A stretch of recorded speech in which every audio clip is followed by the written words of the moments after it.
This story begins amidst a scene of utter devastation, common as that may be in certain tales. The city is engulfed in flames, its skyline ravaged by war. In the skies, armies clash with alien forces, their weapons scorching the heavens. On the ground, colossal monsters rampage through the streets, feasting on fleeing civilians as though they were mere prey. Suddenly, a beast of unimaginable proportions emerges. Its massive form blocks out the sun, plunging the battlefield into darkness. Yet, for reasons inexplicable, its presence feels strangely familiar, almost comforting.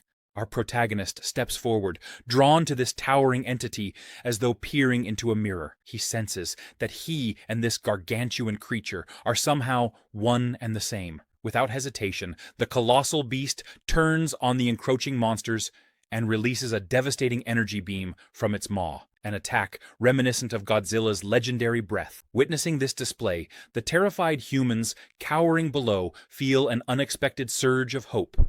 They know that something this powerful is now on their side. From atop the city's ruins, our protagonist understands that, in time, the world will revere him as a deity, a savior who commands this awe-inspiring creature. Humanity's hope rests with him. Yet this extraordinary destiny did not arise overnight. Only a few months earlier, the news had been filled with bizarre events. On June the 2nd, 2224, Ning City Zoo was reportedly attacked by a serpent over 100 meters in length, its species unknown to experts. Around the same time, several citizens captured video of a whale-like colossus drifting through the northern skies, igniting widespread alarm. Internationally wanted criminals had also surfaced in Ning City. All of this breaking news played on a television in a quiet room, where our protagonist, Chen Chu, lay unconscious and bleeding atop a table. Curiously, Chen could see himself lying there, as though he were detached from his body. Puzzled,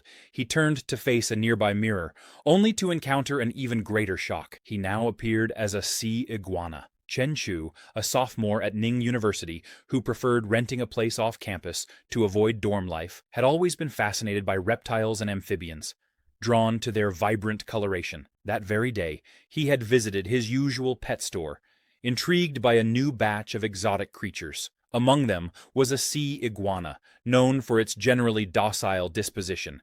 But fate took a sudden turn. The moment the iguana was set free, it shattered its enclosure and sank its teeth into Chen's hand, causing him excruciating pain. Acting on instinct, Chen struck the iguana's head with his phone. Startled, the creature released its grip, but not before knocking the phone back into Chen's head with its tail. In that strange, shared moment, both human and iguana lost consciousness. When Chen finally awakened, he found the sea iguana before him.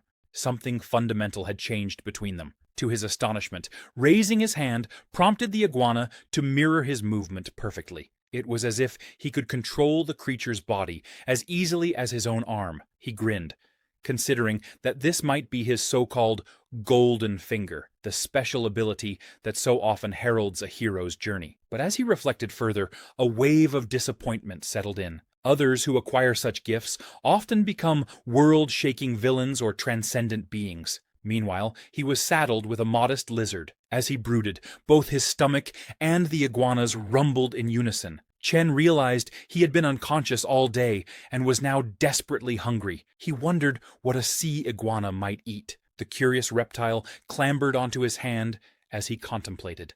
Reasoning that a carnivorous lizard would likely enjoy meat, Chen retrieved a steak from his refrigerator and prepared it to a perfect medium rare. The iguana's eyes gleamed at the sight, and it eagerly devoured the meal. Chen smiled, relieved. "I knew it," he said softly. Sea iguanas and lizards both enjoy meat. Just as the sea iguana happily tucked into its meal, a sudden system notification appeared before Chen's eyes. After finishing its meal, the system displayed a notification. Your clone has received 5 evolution points, and your constitution has increased by 0.5. Chen was stunned. Before he could fully comprehend what was happening, a comprehensive status window appeared before him, his very own system panel. He examined the details carefully.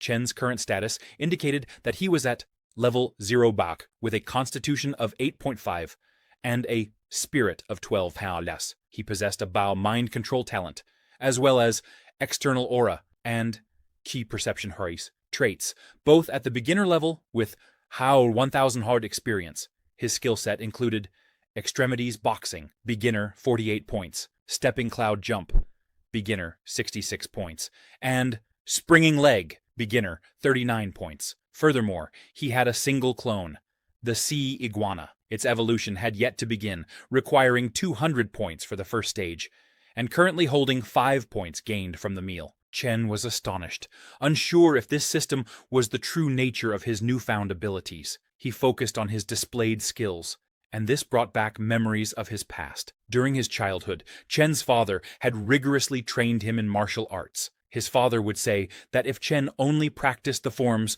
without understanding the fundamentals, he would achieve nothing. The strength had to come from his feet, rise through his thighs, and center in his abdomen. These training sessions lasted 10 to 12 hours a day, exhausting Chen's young body. Whenever Chen asked to rest, his father refused, insisting that giving up halfway was cowardly, and Chen never wanted to be a coward. Day after day, Chen ran until he collapsed, and even when he fell or got hurt, his father never helped him up. He only reminded Chen that no one else would assist him when he grew older. Then, one day when Chen was 10, his father handed him a box, their entire savings, saying he had to embark on a long journey. Chen had to walk his own path from then on. That day, for the first time, his father gently patted his head and reminded him never to neglect his martial arts training. Someday, when strong enough, Chen would see the world's other side. Chen asked how he might find his father again, but his father only said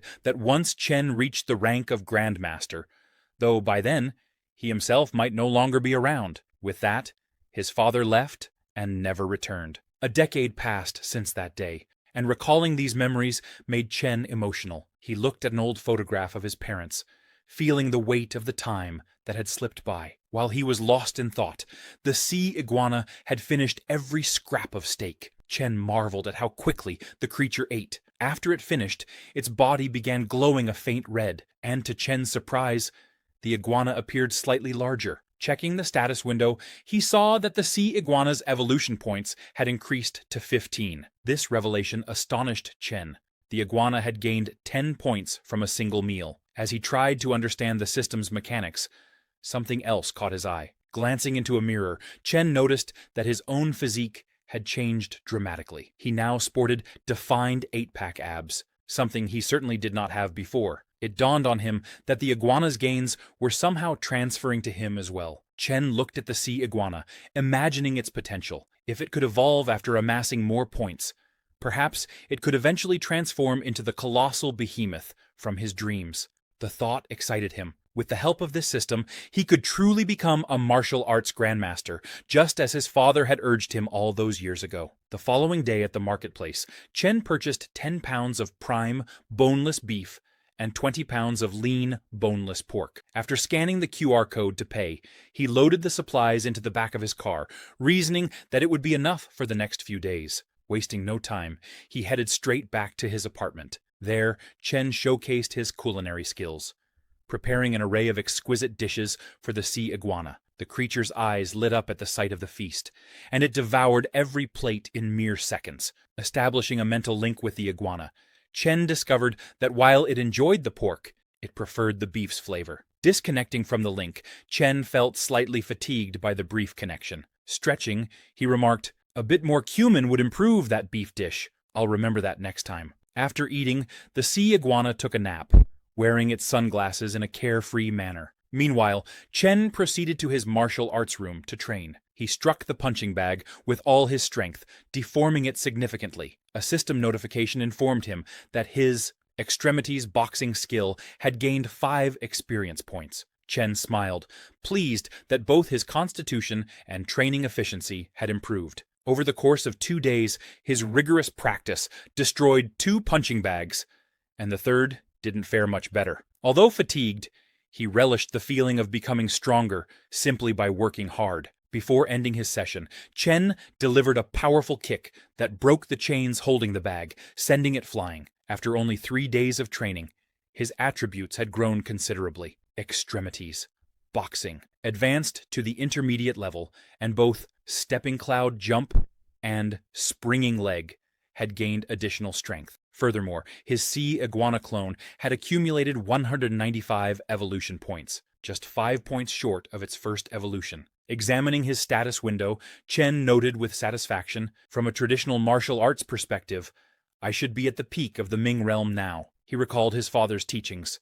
Martial arts were divided into 3 realms: Ming, Dark, and Transformation. A Ming realm peak practitioner could easily handle 10 foes alone, while those who reached the Dark realm ranked among first-rate experts, capable of defeating 100 opponents. They often belonged to legendary families. The rarest were Transformation realm masters, grandmasters recorded in ancient texts, rumored to possess unbreakable bodies. Chen remembered a conversation from his youth. He had asked his father which realm he had reached. His father admitted to having briefly entered the Dark realm, though his demeanor darkened at the memory. Young Chen, unaware of his father's pain, asked if he was from one of those legendary families. Shocked, his father simply replied that he was just from Luotuan, and said no more. Back in the present, afternoon sunlight streamed into the apartment. Chen left the martial arts room and found the sea iguana sprawled on the sofa. It had grown noticeably over the past 3 days,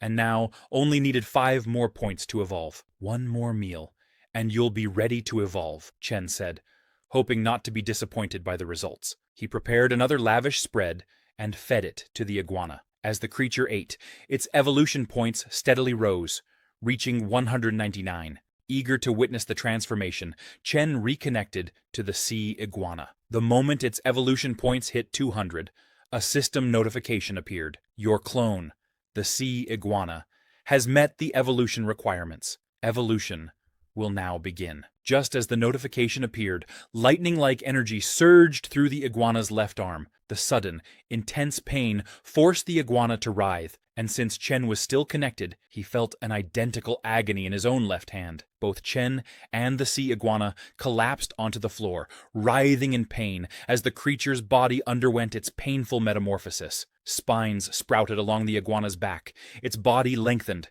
and thick, protective scales spread across its skin. Driven to agony by these rapid changes, the sea iguana thrashed wildly about the room, destroying anything in its path. After a few minutes, the agony subsided. Lying on the ground, Chen was astonished by the intensity of the pain. He never imagined that evolution could hurt so severely. Slowly getting up, he caught sight of the newly evolved sea iguana, now roughly the size of a crocodile. Intrigued by its transformation, Chen wanted to test its new strength. At his command, the iguana whipped its tail at a punching bag. The force of its strike caused the bag to explode, scattering fragments across the room. Chen nodded, impressed by the iguana's extraordinary new power. Simultaneously, he checked his status window and discovered that his own attributes had increased again. His constitution had doubled. His spirit had risen by 2 points, and his external aura and chi perception had both grown stronger. After completing its first evolution, the sea iguana now required 1,000 evolution points for the next stage. Surveying his status window, Chen was both surprised and contemplative. He hadn't expected that the clone's evolution would so directly enhance his own physique and abilities. Was his current improvement merely because he was initially weak, or would his constitution always double after each evolution? If it was the latter, it would be truly terrifying. By traditional martial arts standards, Chen realized he had just entered the Dark Realm.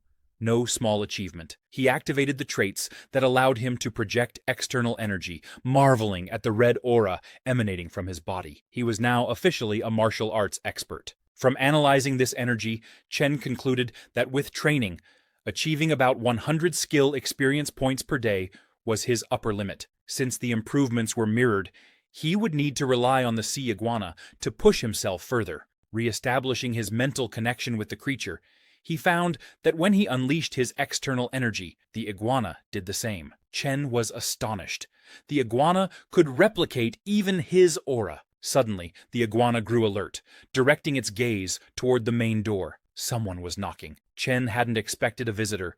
He deactivated his aura and cautiously opened the door to find a muscular man who looked quite angry, at least initially. The moment the man saw Chen, however, he began trembling. Even though Chen had withdrawn his energy, the lingering presence and faint aura had rattled the visitor. Trying to appear friendly, the muscular man complained about noise upstairs and asked if Chen was undergoing renovations. Chen feigned ignorance and apologized, saying there were no renovations, only some training sessions that apparently made more noise than he realized. Hearing that all the commotion was merely Chen's training, the man grew even more fearful. From behind Chen, he glimpsed the room's interior, which looked as if it had been hit by an earthquake.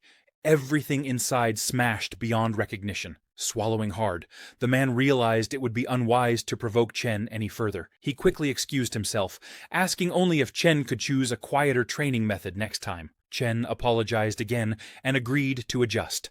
The man thanked him and hurried into the elevator, desperate to escape. Once the stranger left, the sea iguana emerged from hiding. It had stayed concealed at Chen's command. Chen smiled, relieved that the situation had been resolved peacefully, and aware that he needed to be more careful in the future. After confirming that everything was in order and that the muscular stranger had not discovered the sea iguana, Chen closed the door. Glancing at his now crocodile-sized clone, he realized that keeping such a large creature indoors was no longer feasible. It was time to release it into the sea. Chen drove to the nearest beach, ensuring that the area was deserted before opening the car door to let the sea iguana out. Although it was a sea iguana, this was its first time experiencing the ocean in reality. Establishing a mental link, Chen guided the iguana's body into the water.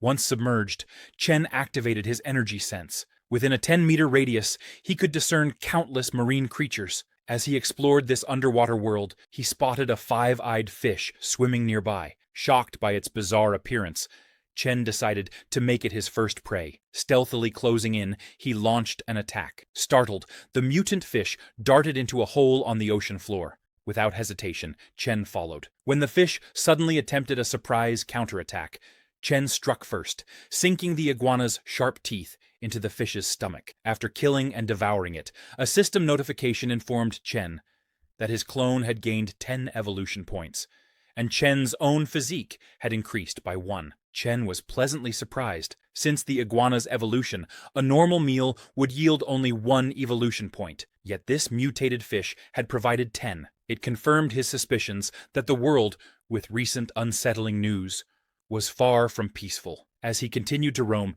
he encountered a 10-eyed fish, defeated it, and earned more evolution points. After several hours of hunting, Chen received a system message stating that his clone had reached the daily cap of 100 evolution points and could not gain more that day. He was amazed by the underwater scene he witnessed through the iguana's eyes. What appeared cold and dark at night to humans was actually vibrant and full of life to his clone. Although amphibious, the iguana still relied on lungs to breathe and needed to resurface occasionally. During his exploration, Chen discovered a large fissure in the ocean floor, leading to an underwater cave filled with air. He decided to let the iguana rest there. Disconnecting his mental link, Chen concluded, "The clone is settled now.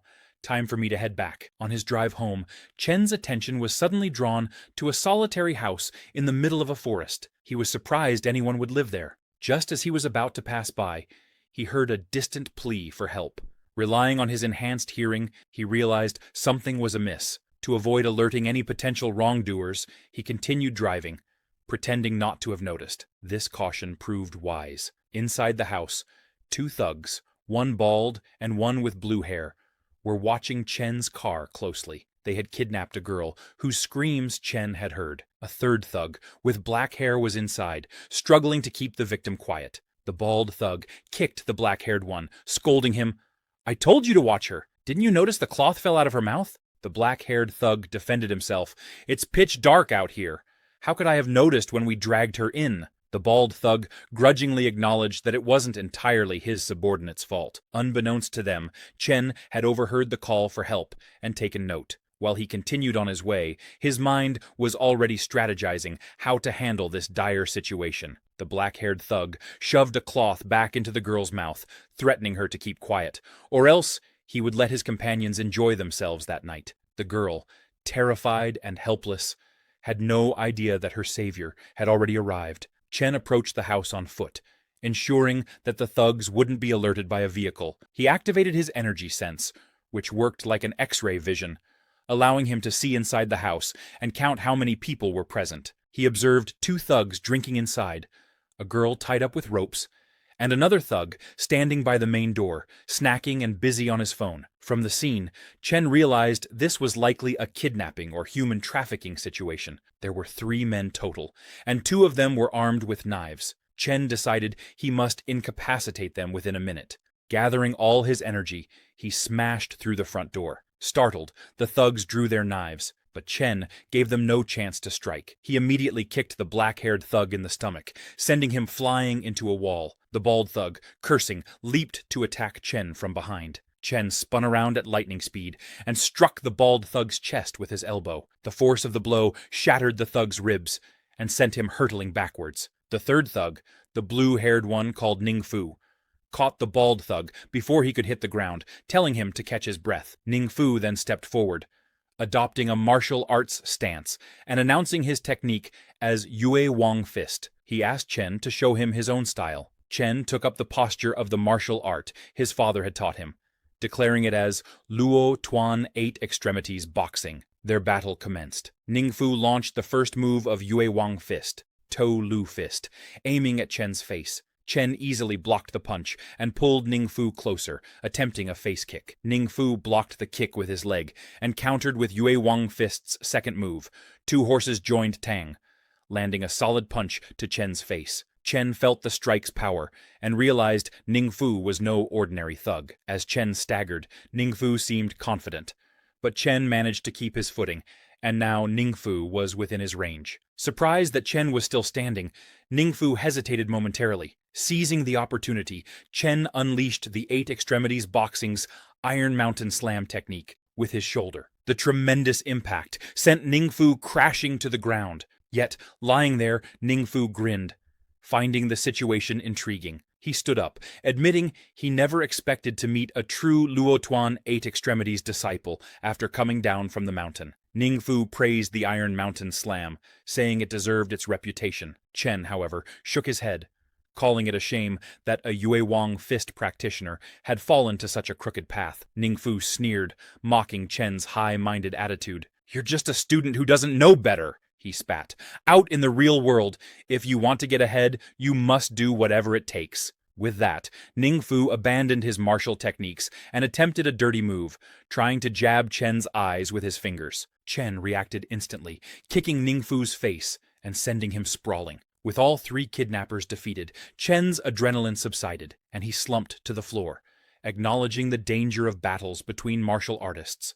Ning Fu's pressure far exceeded that of any number of muscular men. Looking at his fist, Chen realized his control over his own strength was still lacking, resulting in severe injuries to his opponents. He resolved to improve his precision in the future. With the thugs disabled, the girl, still tied and gagged, tried to get Chen's attention by making muffled sounds. Chen freed her from the ropes. Terrified, she hugged him tightly. Chen comforted her, saying, "It's all right now.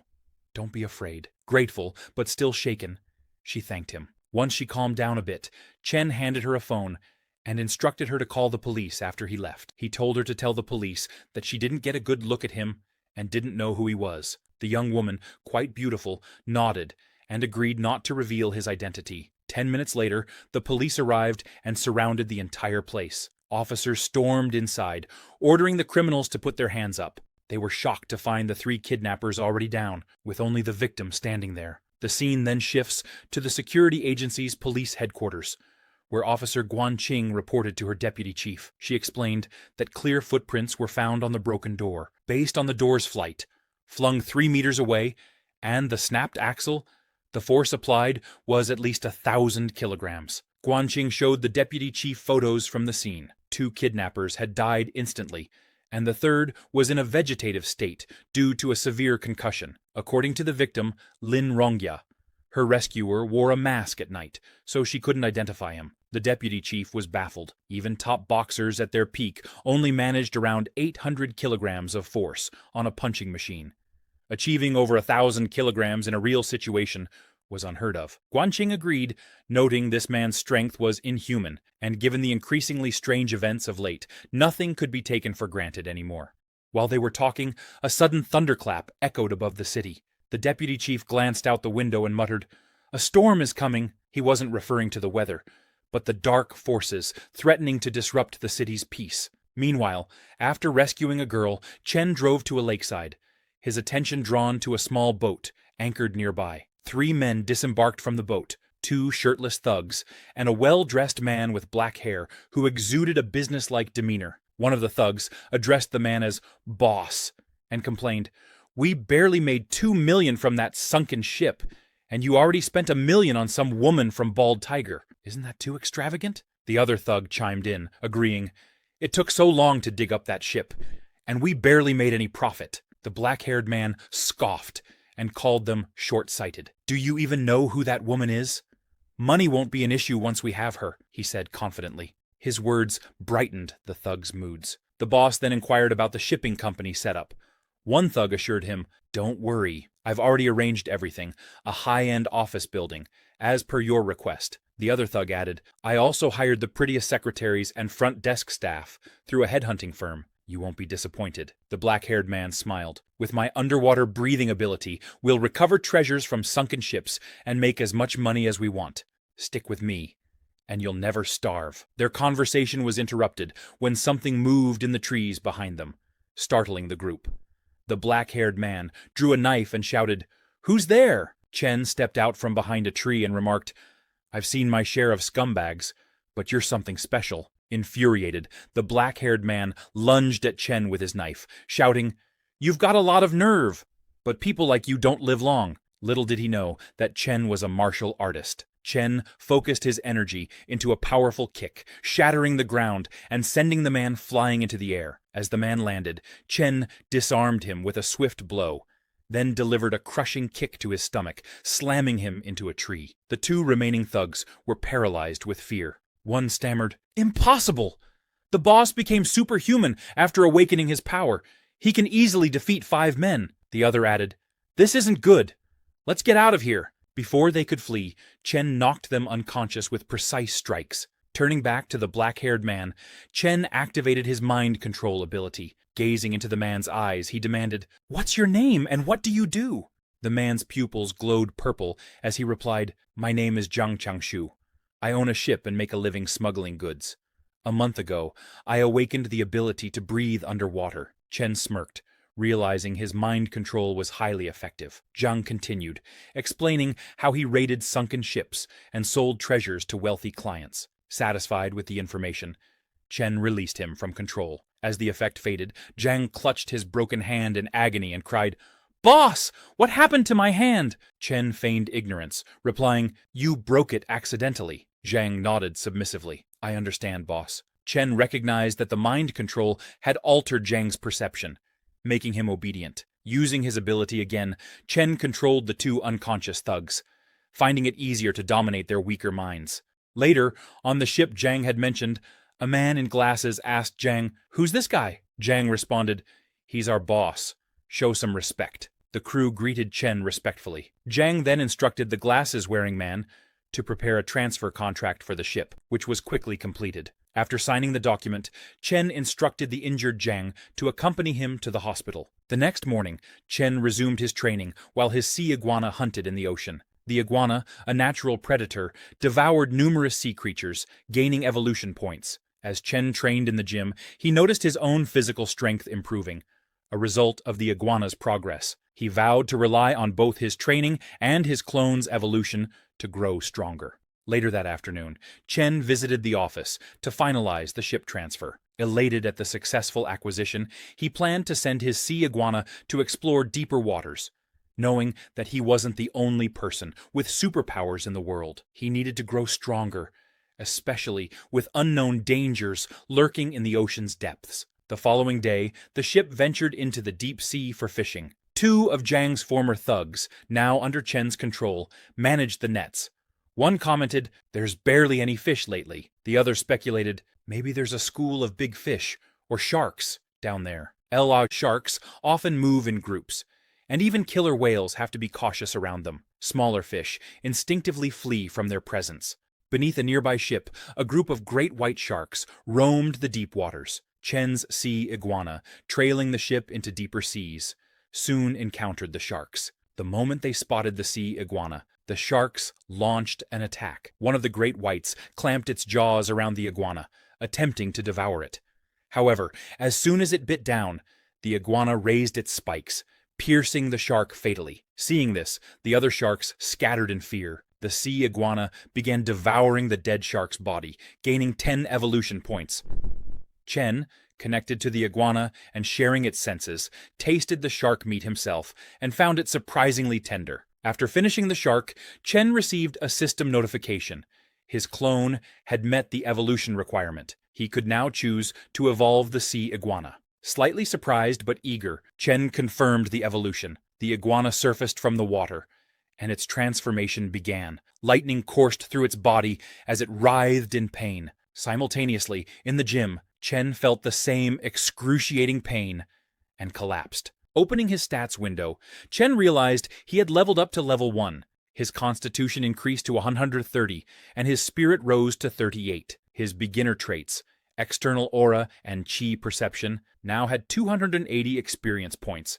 Skills like 8 extremities, boxing, stepping cloud jump, and tan leg technique had also advanced, each reaching intermediate levels with over 290 experience points. The sea iguana evolved into a scale-armored, spiny lizard, a newborn ferocious beast, striving to become a beast lord. It had undergone 2 evolutions, and now required 5,000 points for the next transformation. It also gained the ability Water Affinity. Chen's own body became more muscular, and his constitution was now 13 times that of an average person. He had achieved a level equivalent to the Dark Realm's great success in ancient martial arts. However, Chen was slightly disappointed that his constitution didn't double like before. He deduced it was due to his higher base stats now. Curious about the iguana's new ability, Water Affinity, Chen connected to it and observed its enhanced physique. Its body had grown significantly larger, weighing 4 to 5 tons,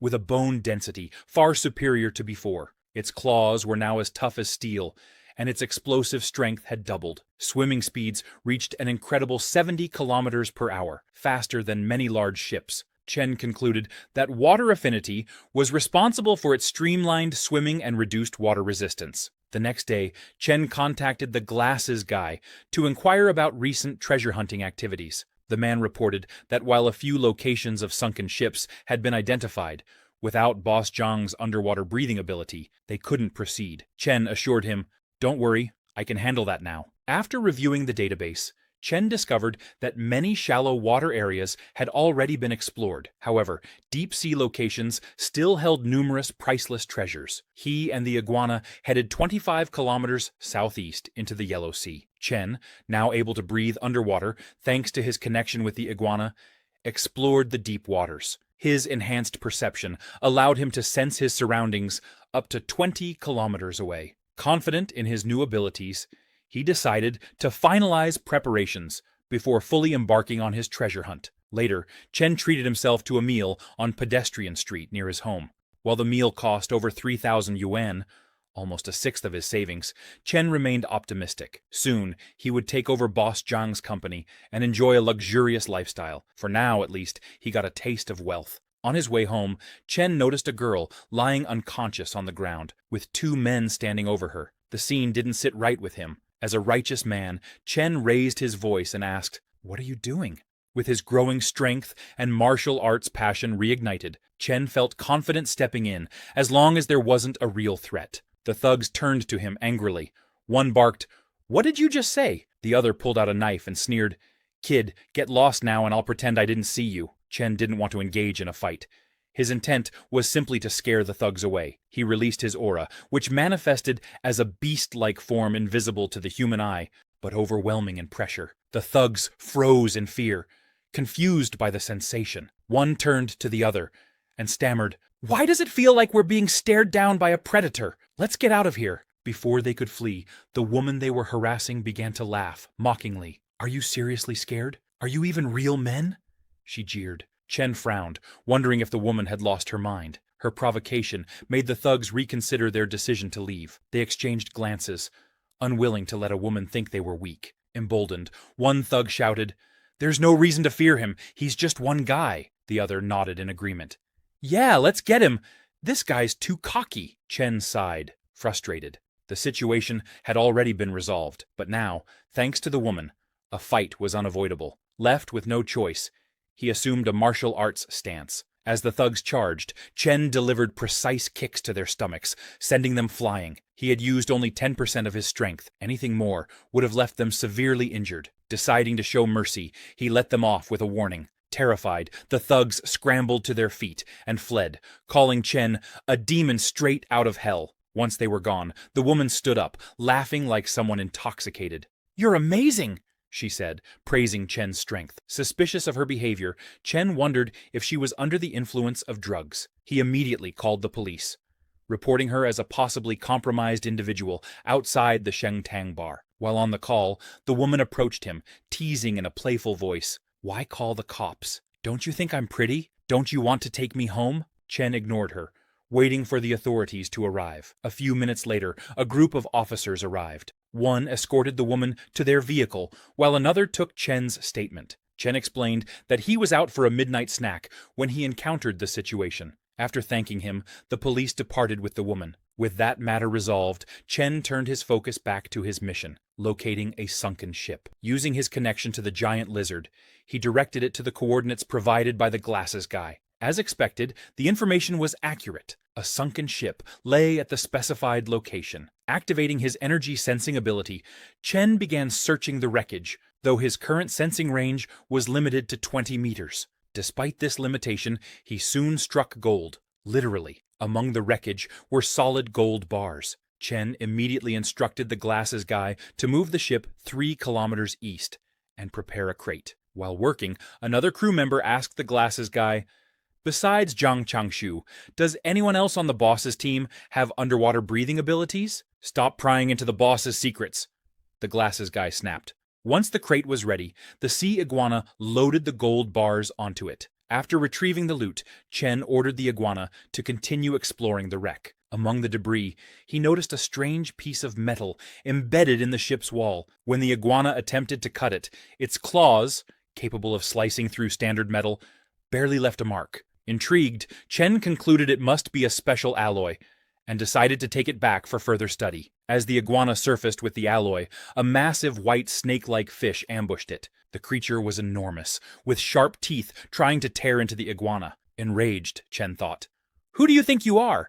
You may be bigger, but you're no match for me." The sea iguana quickly overpowered the white fish, killing it effortlessly and devouring it. Chen smirked, noting that his clone's strength was truly unmatched in its domain. Later that night, Chen visited a deserted beach. Gazing at the rocks, he mused, "These reefs have been eroded by seawater for years, making them incredibly hard. This is the perfect place to test my strength." Clenching his fist, Chen struck a massive rock. The force of the impact reverberated through him, but thanks to his external shield absorbing most of the blow and his bone density, nearly 20 times that of a normal human, he felt only mild soreness. Smiling, Chen flexed his hand as the slight discomfort vanished almost instantly, thanks to his body's exceptional recovery abilities. "I've come a long way, but there's still much further to go," he thought, determined to keep pushing his limits. Chen continued practicing his boxing on the massive rock. After his recent evolution, his physique had surpassed a strength level of 200.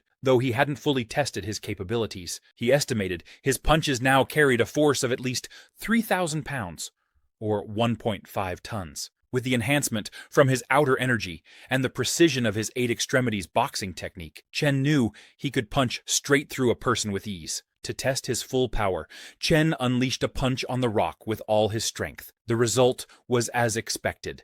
The massive rock shattered into pieces with a single blow. Exhausted from the intense training, Chen collapsed onto the ground, catching his breath. He trained on this empty beach because his punching bag at home wasn't durable enough to withstand his strength. The park was also out of the question. Modern technology made it too easy for someone to record him and post it online, which could lead to unwanted attention and trouble. The secluded beach was his only sanctuary to train freely without prying eyes. As Chen looked at his hands, he noticed that the scrapes from his training had already healed. He marveled at his insane recovery ability. "Just a minute of rest, and I'm already fully healed," he thought in disbelief. While examining his recovery, the sea iguana returned with the chunk of black metal it had recovered. Chen inspected the metal and noticed its irregular shape, gleaming with a metallic luster. At first glance, it didn't seem extraordinary, but when he attempted to lift it, he was stunned. It weighed close to 200 pounds. The metal was heavy, tough, and resistant to damage. Even the sea iguana's claws, which could slice through regular metal, had struggled to scratch it. Chen thought, this would be perfect for crafting a weapon. However, he knew his current skills weren't sufficient to forge a weapon worthy of the material. Setting the metal aside for now, he decided to deal with the gold bars first. Back on the ship, Chen asked the glasses guy about the loot. The glasses guy assured him that everything had been cleaned up and stored in the captain's cabin. He led Chen to the stash, where all the gold bars were neatly piled. The glasses guy, amazed at the sight, exclaimed, "I've never seen so much gold in my life! How much is this worth?" Chen examined the bars and noted that they lacked any markings, meaning they were privately minted. "We won't be able to sell these as antiques," Chen explained. The next day, after doing some research, Chen found a shop in bustling downtown that dealt in the black market. Upon entering, the receptionist greeted him warmly and asked, "Are you here to sell rings or necklaces?" Chen revealed the gold bars from his bag. "I'm selling these," he said. The receptionist, surprised by the quantity, asked him to follow her upstairs to meet the manager. The manager greeted Chen politely and asked for his name and the amount of gold he intended to sell. Chen introduced himself, opened his bag, and revealed the gold. Stunned by the sheer amount, the manager said, "We'll need to inspect the quality of these bars. Please wait a moment." While Chen waited on the sofa, the manager's staff got to work. After a thorough check, the manager returned and reported, "Your gold weighs a total of 11,250 grams. Since these bars are privately minted and not very pure, we can offer 400 yuan per gram.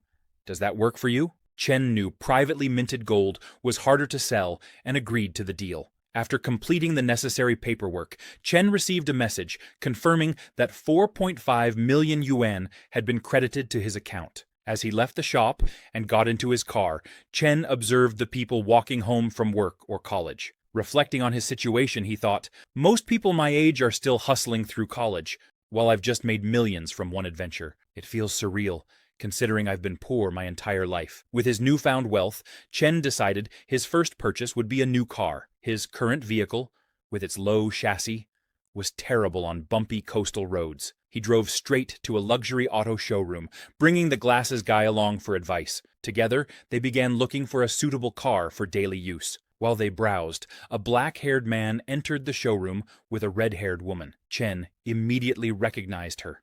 It was his ex-girlfriend. Back then, he had spent a fortune trying to win her over, but she abandoned him to chase wealth and status, choosing to live lavishly with rich men.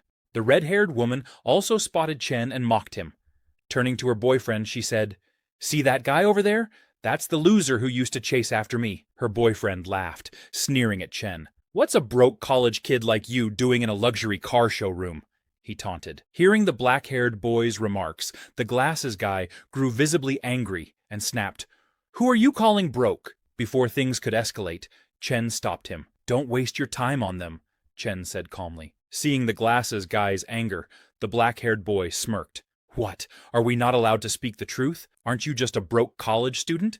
This isn't a place you can afford?" The red-haired girl tugged on her boyfriend's sleeve. "Don't waste time on him. Let's go look at cars." She walked over to a red luxury car and pointed it out to her boyfriend. "I want this one," she said confidently. Her boyfriend hesitated, visibly uncomfortable. The price tag on the car was astronomical, and although he liked to flaunt wealth to impress women, his spending allowance barely reached tens of thousands a month. "Let me take a closer look at it for you," he stammered, trying to buy time while inwardly panicking. Meanwhile, Chen was inspecting a white car. "This car has a high chassis and can carry heavy loads," he thought.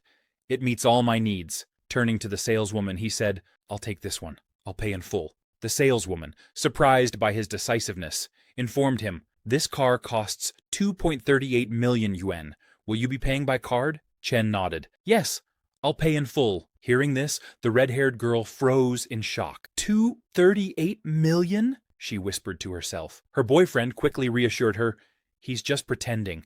There's no way he has that kind of money in his account." She laughed in agreement. Back then, he could barely afford instant noodles for weeks just to chase me. Now he's pretending to buy a luxury car? Pathetic. The black-haired boy walked over to Chen, sneering. There's no need to put on a show, buddy. It'll only be embarrassing when your card gets declined. The glasses guy fired back. Why don't you mind your own business? If Chen can afford the car, what will you do? Smirking, the black-haired boy replied, if he can afford it, I'll call him Dad right here. But if he can't, then he'll have to call me Dad. The glasses guy immediately accepted the deal. Deal! The red-haired girl laughed mockingly. He's bluffing, she said. There's no way he can afford it. Minutes later, the saleswoman returned with Chen's card and handed him the car keys. The car is yours now, she said politely. Chen thanked her and turned toward his ex and her boyfriend. The black-haired boy was stunned, unable to process what had just happened. The red-haired girl was equally shocked. How did Chen get so rich? She muttered, confused. The glasses guy grabbed the black-haired boy by the collar and demanded, Well, aren't you going to keep your word and call him Dad? Chen intervened, stopping the glasses guy. Let it go. Don't waste time on people like this, he said calmly. As they walked out, the glasses guy turned back and smirked. You're lucky my boss is kind. If it were up to me, you wouldn't leave without calling him Dad. Embarrassed, the black-haired boy remained silent, while the red-haired girl was left speechless. As Chen drove off in his new car, the red-haired girl chased after him, shouting, Chen, wait! Hear me out! But Chen didn't stop. Watching the scene unfold, one saleswoman commented she thought she found a rich guy, but she missed out on someone with real potential. Another agreed, adding, That's just how people are. They only regret things after they've lost them. After leaving the showroom, Chen drove to Cloud's Edge restaurant, N-City's premier spot for fine dining. Arriving in his luxury car, he was greeted respectfully by the staff. He was escorted to a private room, where a waitress handed him the menu and asked what he would like to order. Chen scanned the menu and selected several dishes, including a 5,888 yuan Boston lobster and a 7,888 yuan king crab. When the food arrived, two waitresses personally fed him the dishes. The luxurious experience brought a smile to his face. Pricey, but worth it, he mused. After cooking so many meals for my lizard, it's time to enjoy the life of luxury myself. While enjoying his meal, a notification popped up on his phone. It was a message from his college advisor, reminding students that classes would resume in a week and attendance was mandatory. Seeing the message, Chen remembered that he was still a sophomore. Opening his status window, he reviewed his current stats. Constitution, 327. Spirit, 49. Talent, mind control. Traits, external aura and chi perception. Experience points increased. Skills, 8 extremities. Boxing, stepping cloud jump, and tan leg technique. All powered up. Companion, armored spiked lizard. Evolution points, 2,160 Dakar 5,000. Looking at the status screen, Chen realized that once classes began, he would have less time for his adventures. I need to earn more money quickly to help my lizard break through to the Shadow Realm, he thought, determined to make the most of his remaining time. A few days later, in the deep sea, swordfish, known as the fastest swimmers among fish, can reach speeds of up to 60 miles per hour, approximately 90 kilometers per hour. However, Chen's sea iguana outpaced them with ease. After racing with the swordfish, the sea iguana feasted on a delicious sailfish. Once it was full, Chen decided to resume his treasure hunting. As the sea iguana consumed the sailfish, Chen received a notification from his system, plus 10 evolution points. Chen returned to scanning the seabed, using his heightened senses to detect objects dozens of kilometers away. Unfortunately, after days of searching, he had yet to find any shipwrecks. Frustrated by the lack of results, Chen noted strange changes occurring in the world around him. Could there be secret supernatural organizations involved? He wondered. With his newfound abilities, Chen resolved to act with greater caution. The next day, Chen visited a high-end office building in N-City. Since Zhang Changshu transferred the company to him, Chen hadn't had the opportunity to visit. He was impressed. The building was situated in the busiest area of the city. Zhang had clearly spared no expense in ensuring the company had an impressive presence. Chen's company, Tianlin Marine Industries, occupied several floors of the building. Entering with his assistant, a bespectacled man, Chen noticed the receptionist, Naixin, greet the assistant warmly, though she didn't recognize Chen. The assistant instructed her to gather all the staff in the boss's office. A few minutes later, all the female employees assembled in Chen's office. The assistant introduced Chen, pointing to him and announcing, "This is your new boss, Mr. Chen." The staff, amazed, couldn't hide their surprise. Their new boss was young, handsome, and evidently wealthy. The assistant began introducing the team. When he introduced Naixin, the receptionist blushed as she greeted Chen. At that moment, a strikingly beautiful woman approached, carrying a cup of coffee. She was introduced as Su Lengyu, Chen's personal secretary. Chen, engrossed in reviewing documents, barely looked up and told her to leave the coffee on the table. Despite being a shell company, Chen was surprised by the well-equipped office, which clearly cost hundreds of thousands to maintain monthly. He realized he would need to recover more shipwreck treasures to sustain the company's operations. Chen instructed his assistant to end the introductory meeting and have everyone return to work. Before leaving, he ordered the assistant to head back to the ship and monitor operations. The assistant acknowledged the command and left promptly. Chen knew that the mind control effect on his team was stable for now, but subconscious hypnosis wasn't foolproof. He needed to ensure minimal interaction between his staff and the outside world to avoid complications. Sipping his coffee while gazing out the window, Chen received a sudden system notification, 0.7 constitution points. Then, multiple notifications flooded in. He thought to himself, using clones to hunt, while relaxing and growing stronger. This is amazing. Chen connected his mind to his sea iguana, which was hunting fish. The iguana, now able to manipulate internal energy, easily hunted large prey. This time, it targeted a massive barracuda. While barracudas are typically around 2 meters long, this one measured 4 to 5 meters, with steel-like teeth and incredible speed. Without Chen's strong external force field, the encounter might have been dangerous. The number of fierce, mutated fish in the ocean seemed to be increasing. When the sea iguana devoured the barracuda, Chen noticed its flesh was distinctly different, packed with energy. A system notification appeared. Clone devours with effort and gains 190 evolution points. Host gains 29 constitution points. The moment he received the notification, Chen felt his internal energy activate on its own. His body became noticeably more muscular as the changes took effect. Chen felt that something was off. He realized that the mutated fish he had consumed was extraordinary. It had caused his muscles and bones to enhance at a rate 10 times faster than usual. Intrigued by its effects, Chen searched for more of the fish. Unfortunately, in the vast expanse of the ocean, it seemed to be the only one of its kind. Meanwhile, at Tianlan Marine Industries, the receptionist, Naixin, turned to Su Lengyu and asked, "Do you think the boss has a significant other?" Su Lengyu smiled and replied, "Why are you asking? Planning to make a move on him?" Another girl chimed in teasingly, "Naixin, are you fangirling again?" Hearing this, Naixin blushed in embarrassment. As the team laughed, someone interrupted their conversation. "Why are you all still here?" It was Chen, preparing to leave for the day. Su Lengyu greeted him with a smile. "We still have a few things to finish up, boss." Chen, with his sharp hearing, had already picked up on their chatter from the elevator, but chose to pretend he hadn't heard anything to avoid awkwardness. Smiling, he said, "Since everyone's working so hard, dinner's on me tonight." The team cheered, their excitement palpable. Chen took them to Cloud's restaurant, a luxurious venue. Naixin couldn't help but admire Chen's $2 million car as they arrived. All the girls were awestruck by the opulent restaurant. A waitress approached to take their order, and Chen ordered for the group. The bill came to an astonishing $50,000, which Chen paid without hesitation, swiping his card as if it were nothing. The team was in shock. "Who is our boss?" they wondered. "Which wealthy family does he belong to? He's throwing money around like it's pocket change." Seeing Chen's generosity and wealth, they all thought, "With a boss like this, our future is bound to be bright." After dinner, Chen told them, "I have something to handle tonight.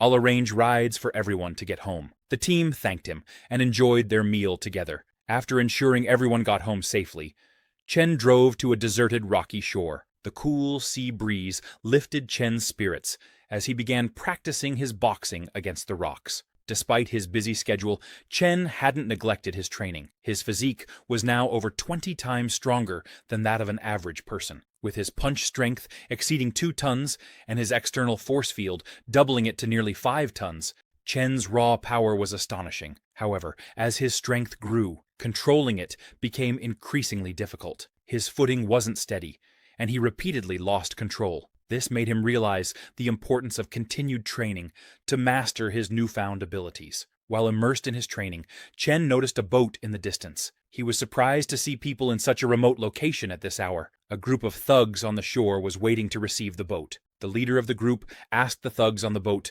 "Don't you trust us by now? We've done plenty of deals together." The thug on the boat replied cautiously, "It's not about trust. The heat is on right now." He then added, "Same rules as always. Money first, then the goods." Hiding behind a rock, Chen observed the exchange carefully. He understood that this was a D-grade deal, but the thugs were armed, so he needed to proceed with caution. The receiver's men inspected the goods and confirmed to their boss, "Top-quality stuff." Satisfied, the leader handed over the money and shook hands with the boat thug, saying, "Pleasure doing business with you." As the boat prepared to leave, the leader warned his men, "Be careful. Things are tight lately." One of the men assured him, "Don't worry, boss. We only work through single channels. Even if something goes wrong, the goods won't be traceable." Confident that no one could catch them, the thugs relaxed, unaware that Chen was watching and coming for them. Chen moved with lightning speed, landing a precise punch on one thug's neck, while kicking another at the same time. The thug's boss, stunned by Chen's sudden appearance, scrambled to pull out his gun. However, before he could aim or shoot, Chen closed the gap and delivered a devastating punch to the boss's face, sending him flying. In just 5 seconds, Chen had neutralized all 3 thugs, each succumbing instantly to the force of his blows. Chen didn't feel a shred of remorse. These men had abandoned their humanity long ago, and taking them down was, in his mind, a service to society. Out at sea, the thugs on the boat noticed something rapidly approaching them. It was Chen's sea iguana, barreling toward them at an incredible speed. Before the thugs could react, the iguana rammed the boat from below, splitting it in 2. The thugs, thrown into the water, were in utter shock. "What just hit us?" one shouted, as panic set in when they saw Chen's sea iguana, 2 meters long and resembling a sea monster. They screamed in terror, frantically swimming toward the shore while shouting, "There's a monster! Somebody help!" One by one, the sea iguana began hunting the fleeing thugs. Realizing there was no escape, one thug pulled out his gun, yelling, "We can't outrun it anyway. Let's fight back. I don't believe it can dodge a bullet." But the bullet harmlessly bounced off the iguana's tough exterior. Fear consumed the thugs as they saw their futile efforts. Before they could attempt anything else, the sea iguana attacked, swiftly taking them out. After finishing the job, the iguana grabbed the suitcase containing the goods in its jaws and returned to shore. Later that night, in his room, Chen opened the suitcase. It was filled with stacks of cash. One stack was worth 10 grand, and with 300 stacks inside, the total came to a staggering 3 million. Looking at the money, Chen thought, cash laid out in front of you feels so much more real than numbers on a bank card. The next morning, at a cafe, Chen sat with his secretary, Su Lengyu. All the men in the cafe were mesmerized by her beauty. Her cold, untouchable aura made her the dream girl for many. Yet, Su Lengyu paid no attention to the stares, instead walking over to Chen with some papers. "Boss, please sign these," she said. Hearing her address him as boss, the men around them felt a pang of jealousy. Is that her boss? He looks so young. Chen stood up, his demeanor serious. "Let's go. Back to the company. Notify everyone. Meeting time." Watching Chen's composed and commanding presence, people thought, this young man is as unshakable as a mountain. His presence is terrifying. Later, in the meeting room, Chen pointed at a graph and told his employees, "Handle every detail carefully, and you'll be the company's heroes. As long as the company's performance continues to rise, everyone will get a big bonus by year's end." As he was speaking, Chen received a voicemail from his school. The message informed him that today was the last day to register for classes, and that he was the only one left in his class who hadn't registered. Chen immediately sent a message to his teacher, apologizing and assuring them he would head over right away. Turning to his employees, Chen said, "I need to go register at school. Since there isn't much work left today, you can all leave early. Su Lengyu will handle any company matters while I'm gone." Nayaxin, shocked, whispered, "The boss is still a student?" Another girl beside her added, "He's so composed. I thought he was some rich heir raised with perfect manners. The scene shifted to N University's campus. When Chen arrived in his luxury car, heads turned in astonishment. Students gathered, whispering about his arrival. "Is that Chen?" one student said, recognizing the car. Another replied, "Do you know how much that car costs?" "Over 2 million. The news spread rapidly across the campus, and soon a video of Chen arriving in his car was posted on the university's forum, with the caption, "On the last day of new student registration, a tall, rich, handsome guy shows up in a car worth over 2 million. The comments section quickly filled with reactions. "Is he single? I need to know which department he's in." "Forget it, girls. Someone like that is out of our league. I bet he's from some powerful family." Chen, unaware of the commotion he had caused, parked his car and headed straight to the registration office. A student from Chen's class recognized him and commented, "Isn't that Chen Chu? He got so handsome over the summer." Another student replied, "Who cares how handsome he is? He's driving a car worth 2 million. His family must be billionaires." Meanwhile, a blonde-haired girl in revealing clothes was scrolling through the university's campus forum. When she saw Chen's photo, she thought, "He looks so familiar." Especially those eyes, black and white like stars, radiating sharp brilliance. As she read through the comments, she noticed one that said, "He's not a freshman. He's a sophomore in the finance department. He's starting his junior year now. His name's Chen Chu." Surprised, the girl thought, "Chen is in the finance department? He's in the same year as me." After completing his registration, Chen was heading home, deep in thought. "My body and strength are improving so quickly," he realized, "but I only know 8 extremities, cloud steps, and tan leg techniques. I need to learn new skills to better control my power." While walking, Chen saw some students practicing martial arts. He thought, "Someone like that, I could squash them with a single slap." But he understood that flashy moves weren't for him. "If I want control, I just need to keep training." Instead of heading home, Chen went to Longteng Steel Company. At the reception, he told the receptionist, "I'd like to custom order some steel, about 100 tons or more." The receptionist was stunned, but maintained professionalism. "Please follow me to the VIP lounge while I contact our sales manager." Chen waited in the lounge until the manager arrived. Greeting Chen, the manager asked, "What kind of steel would you like to order?" Chen explained, "I need a steel pillar, 2 meters in diameter and 5 meters tall, and a few steel blocks weighing 1, 5, 10, and 20 tons each." After calculating, the manager replied, "The total weight is approximately 200 tons. The estimated cost is around 700,000, but the final price will depend on the finished product." "That's fine," Chen said. "Let's sign the contract." The next morning, at Zhang Changshou's makeshift dock, Chen's assistant, the bespectacled man, showed him a large building. "This entire area is your warehouse," the assistant explained. Chen nodded in approval. "You can head back. I'll look around on my own." The assistant left, and Chen wandered through the warehouse. Suddenly, he received a system notification. "Your clone has gained 8 evolution points through diligent eating. You have gained 0.8 constitution points." Reflecting on his progress, Chen thought, "There's Ming, dark, transformation, and beyond transformation. I haven't even reached the transformation stage yet. There's still a long way to go." Looking at the warehouse, he thought, "Once the steel pillar is set up here, this will be my training ground. But the maximum evolution points per day are capped at 100.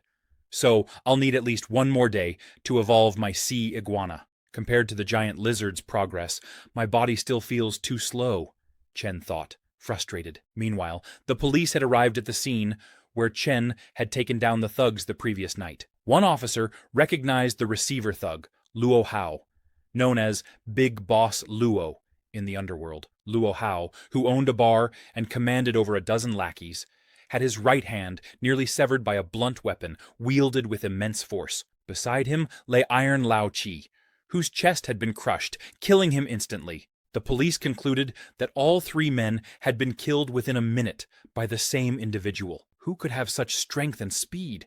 They wondered. While the police captain was examining the bodies on the shore, he received a wireless message. Another body had been found at sea. Back at Tianlin Marine Industries, Chen was relaxing in a massage chair when his secretary, Su Lengyue, entered. "Boss," she said, "the company has no work every day. Everyone's just playing around. Shouldn't we hand out some flyers or something?" Chen dismissed the suggestion with a calm smile. "There's no need. Business is like fishing. You just wait for the fish to bite." Su Lingyu thought, "Even though you're a rich kid, boss, Won't we go bankrupt like this? How can we wait for fish to bite if no one knows about us? Her thoughts were interrupted by Nixon entering the office. Boss, someone's here to see you. They said they've got a business deal to discuss. Hearing this, Su Lingyu was shocked. Did someone really come with money after all? A few minutes later, Nixin led a man in a white suit into the meeting room. As soon as he entered, the man asked, "Where's Zhang Laoda, the previous boss?" Chen replied, "Zhang Laoda and his people are under me now." The man, impressed, said, "You actually managed to bring Zhang Laoda to your side." Introducing himself, he added, "I'm Wang Tianhua." Chen greeted him with a smile. "Boss Wang, please sit down. Let's talk." Su Lingyu offered, "I'll make some tea." And Chen nodded for her to proceed. Once seated, Wang said, "I've got a centuries-old sunken ship, worth at least tens of millions. Can you make it happen?" With confidence, Chen replied, "Once we retrieve the goods, how do you plan to split them?" Wang said, "Since I'm providing the map, I'll take 70%, and you'll get 30%. That's the standard rate, even with international teams." Hearing this, Chen said calmly, "Then you should find an international team instead." Wang was taken aback, but didn't lose his composure. "What's your suggestion then?" Chen replied, "At least a 50-50 split. Otherwise, forget it." Wang hesitated, but knew that, with current laws, private salvage was nearly impossible. Chen was his best shot. After thinking for a moment, Wang asked, "Are you sure you can pull it off?" Chen confidently told Wang, "Guys like Zhang Laoda? I have plenty under me. If you're unsure, Boss Wang, you can come along and see for yourself." Wang nodded in agreement and extended his hand. 50-50 it is then. Pleasure working with you." Chen shook his hand firmly. "Pleasure working with you as well." Meanwhile, at the police headquarters, the captain was investigating the bodies found on the coast and in the sea. He was shocked to see exaggerated claw marks on the corpses, unable to fathom what kind of creature could have claws that large. Could it be some kind of abnormal beast? He wondered. Logging into the confidential internal dialogue system, the captain reported the multiple deaths, noting that 4 individuals at sea were suspected to have been killed in a beast attack. He attached a confidential file and soon received a reply from his superiors. Professionals will investigate the case. At Chen's company, the massive iron pillar he had ordered finally arrived. Su Lingyu stared at the towering pillar in awe. "Boss?" she asked curiously. "What's this huge iron pillar for?" Chen replied casually, "It's a sea-calming pillar. It'll be buried at the pier to stabilize the waters and hold back the sea dragon kings." Su Lingyu was amazed by his response. "He even knows about this? Boss really is extraordinary." After paying for the pillar, Chen checked his account balance. It was down to 321,800. Money just flies away, he thought. Now I'm left with so little. Later that day, Chen drove to the Bixi Garden complex, where Su Lingyu lived. She stepped out of the car and said, "Boss, sorry to trouble you again. Why don't you come upstairs for some water?" Her words carried a subtle hint, but Chen politely declined.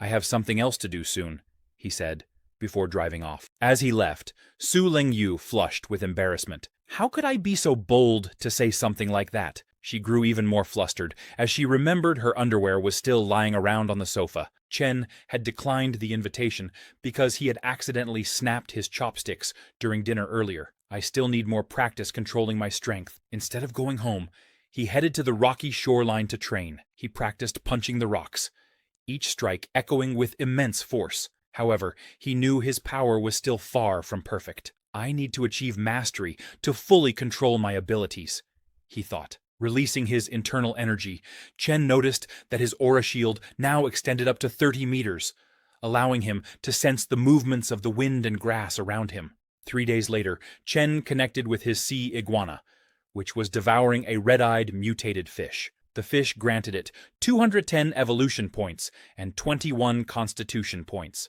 After eating, the sea iguana followed Wang Tianhua's ship. When the ship slowed down, Chen understood they were close to their target. Wang called, "Boss Chen, my other crew has already arrived. When should we begin?" "Tonight?" Wang replied. Chen resumed his training, gaining 15 aura control experience points. With aura enhancement, his strength multiplied significantly. That night, Wang called Chen. "I don't see your other crew yet. They're already underwater," Chen replied calmly. "Just tell me the location." Impressed, Wang gave the coordinates. 200 meters to the left of his ship, at a depth of 700-800 meters. Chen connected with his sea iguana and quickly scanned the area. However, there was nothing at the given location. "Boss Wang," Chen said, "I've scanned within an 800-meter radius, and there's nothing there." Wang was stunned. "You scanned that deep in just 20 minutes?" Wang's secretary checked the data and concluded, "The location must have shifted over hundreds of years. Try moving about a kilometer east." Wang apologized and asked Chen to check the new location. Leading his sea iguana eastward, Chen activated his external energy to scan the area. This time, he found it. A centuries-old sunken ship. Chen smiled, thinking, "I'm going to get rich." He loaded the loot onto a ladder, and Wang's men pulled it out. After examining the items, Wang's secretary reported, 8 pieces are broken, and 3 are intact. The estimated value is about 30 million, but if sold privately, we could get another 20 million. Wang called Chen. "Did you hear that, buddy? That's the situation." Chen replied, "Great. I'll leave the rest to you. Just collect the money." A few days later, Wang returned with the earnings. "The loot's total value came to 23 million, he told Chen. "We each get 11.5 million. Would you like to count it?" Wang asked. Chen waved him off. "No need. I trust you." Wang laughed heartily. "You're a straightforward guy, Chen. Next time we have info on a sunken ship, we'll be sure to contact you." As Chen surveyed the substantial amount of money before him, he thought to himself, "The financial problem is resolved, but my strength remains inadequate. I need to train until I can withstand sniper bullets and grenades before considering riskier moves." The next day at Tianlan Marine Industries, Chen arrived at the office, where Niaxin informed him, "Boss, someone submitted a resume yesterday. They claim they can bring in 200 fishing enthusiasts every month for a salary of $50,000. Chen asked her to show him the resume. After reviewing the highlights, he noticed that the applicant was a member of the Fishing Association and appeared to have extensive industry connections. However, Chen quickly identified it as a scam. "Reject it," he instructed. "This person is clearly a fraud." Curious, Niaxin inquired, "Boss, why haven't you been to the office these past few days?" Chen casually replied, "I had a major project to handle and made a few million in the process." Amazed, Niaxin exclaimed, "Boss, that's incredible." Smiling, Chen reminded her, "Didn't I promise to treat everyone once the project was completed?" "Tonight, we're going to Yunshang Tianwai to celebrate." Hearing this, Niaxin jumped with excitement. Meanwhile, another employee standing nearby thought, "This workplace is amazing. Minimal workload, great pay, and the boss treats us so well. It's a far cry from my friend's company, where the manager even tried to harass her." She couldn't help but wonder, if the boss ever made a move on me, would I say yes? That evening, Chen treated his employees to dinner at Yunshang Tianwai. During the meal, Niaxin remarked, "I had no idea sea fishing was so lucrative. Just a few days of fishing trips, and you've made millions." Chen smiled. "I got lucky and caught a bluefin tuna. Just one fish is worth hundreds of thousands." As the team relaxed, a man approached Chen and politely asked, "Are you Mr. Chen, the owner of Tianlan Marine Industries?"